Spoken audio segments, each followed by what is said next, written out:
Okay, we start to continue to the part 2, the second part of relational algebra and relational calculus. In this part, we're going to talk about joint operations and all the rest of the relational algebra, including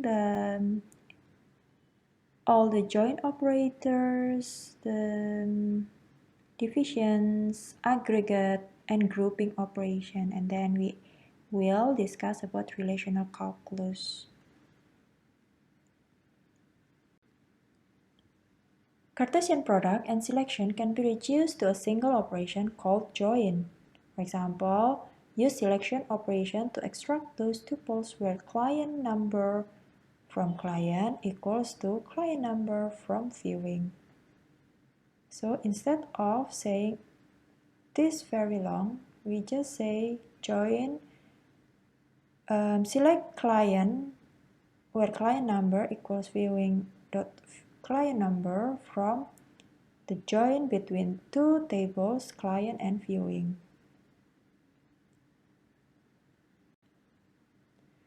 Join is actually a derivative of Cartesian product, one of the most difficult operations to implement efficiently in an DBMS, and one reason why DBMS have intrinsic performance problems.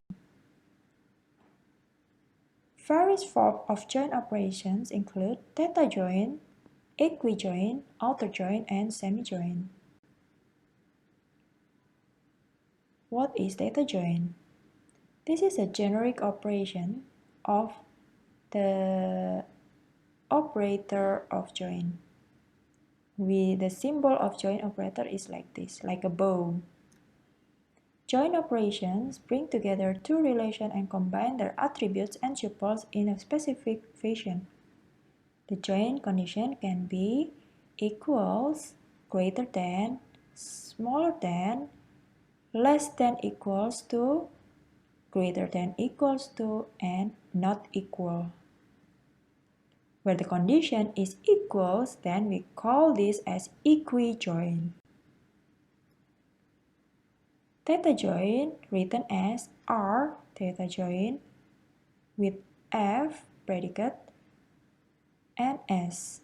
So it's written as R theta join S on some predicate F, where F is a predicate which has to be satisfied by Cartesian product of R and S. So F actually the condition that make those two relations connected. We can also rewrite theta join using basic selection and Cartesian product operations like this. So R theta join S equals to selection of R cross product of S on some condition of F. This is some example of equijoin. List all the names and comments of all clients who have viewed a property for rent. So, projection on client number, F name, L name from client, equijoin with projection of client number, property number, and comment from viewing. On those key, client.client number equals viewing.client number. A natural join is a join operator that creates an implicit join clause for you based on the common column in the two relations being joined. This is some example of natural join. List the names and comments of all clients who have viewed a property for rent. So we do something like this. Projection on client number, F name, L name from client, and then natural join with projection of client number, property number, comment from viewing. The resulting table looks like this. How about the outer join? Left outer join is join in which tuples from R that do not have matching values in common column of S are also included in result relation. Okay, so for the example of outer join, We do have tables like this between student and lecturer. Students consist of attributes student ID, name, grade, and teachers by ID. We want to join the student and lecturer table. Student left auto join with lecturer.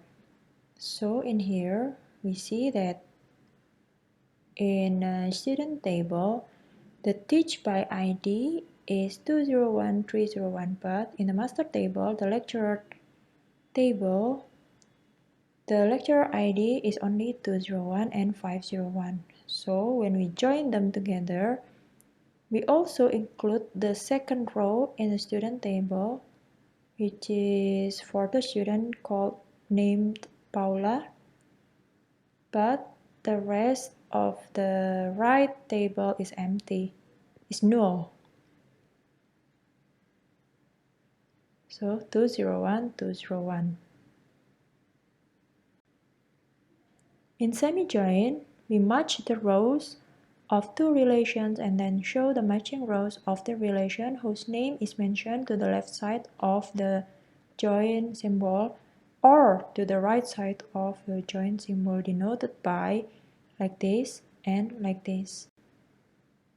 In semi-join, staff and department, we want to semi-join left department, so we come up with something like this: 201, Alex, and AD. Why? Because the department ID and department ID is the same, but we want to copy the whole structure of the staff table because the staff table is on the left side. But we don't include the record from the detail from the right table.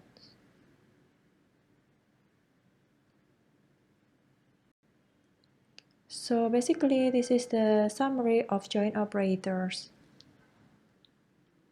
We have inner join, we have outer join, anti-join, semi-left and semi-right, and then full join when we join all those relations together. Okay, so now for the divisions, R divided by S defines a relation over the attribute C that consists of set of tuples from R that match combination of every tuple in S. This is some example of divisions. Identify the students who have taken all the required courses. This is student, this is required courses. So student divided by required course. This is student ID 301 and 401, Alex and Paula. Why we only take these four values? Because we don't want the details of the required course to be included in the result. We also don't want the remainder of the rows in the students table to be included. Okay, for example, we want to see how many students who have scored more than 80. So we rename the new table as my count.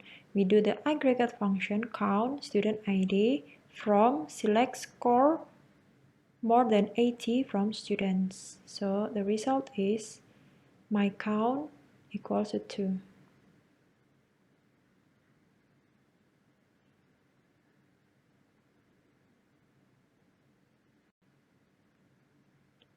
With the grouping operations, we group tuples of R by grouping attributes GA, and then applies aggregate function list AL to define the new relations. For example, find the average of score the student gets in each course. Rename the new table as course ID and average score, and then we use the grouping operations course ID and want to get the average of score from grade.